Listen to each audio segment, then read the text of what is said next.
मुल्क के मुख्तलिफ हिस्सों में तूफानी बारिशों से नुकसानात का दायरा वसी होने लगा। खैबर पख्तूनख्वा के जिला डेरा इस्माइल खान में मुसलसल बारिशों से नशेबी इलाके ज़ेरे आब आ गए। मकान की दीवारें, कच्ची छतें और दरख्त गिरने से 4 अफराद जख्मी हो गए। PDMA खैबर पख्तूनख्वा ने एक घर मुकम्मल तौर पर तबाह होने और 3 बच्चों के जख्मी होने की तस्दीक की है। शदीद बारिश के बाद CPAC का मगरिबी रूट भी ज़ेरे आब आ गया। पार्क अब्दुल खलील के दरमियान कई गाड़ियाँ सैलाबी रेले में फंस गयी।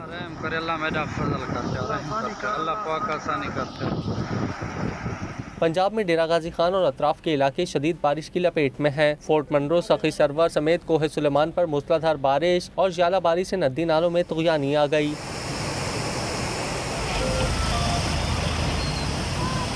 तोसा में बरसाती पानी तहसील हेडक्वार्टर अस्पताल में दाखिल हो गया। सैलाबी रेलों से फसलें भी मुतासिर हुई हैं। बलूचिस्तान के शहर कोहलों में मूसलाधार बारिश ने सैलाबी सूरत हाल पैदा कर दी। सैलाबी रेलों की जद में आकर सनारी पुल बह गया। बारखान में तूफानी बारिश और ज़ालाबारी के बायस नदी नालों में तुग़यानी है। कई डैम ओवरफ्लो होने के बाद पानी ज़रई ज़मीनों में दाखिल हो गया। बगावत, थकड़ा और कोड़ी सोड में भी तूफानी बारिश और ज़ालाबारी हुई। आसमान से बरसते ओलों ने सोलर प्लेटें तोड़ दी। कच्चे मकानात की दीवारें गिर गईं। ज़ालाबारी के नतीजे में फल और सब्जियों की फसलों को नुकसान पहुंचा। शेरानी में बिजली के मुतादिद खंबे गिर गए, ताहम कोई जानी नुकसान नहीं हुआ।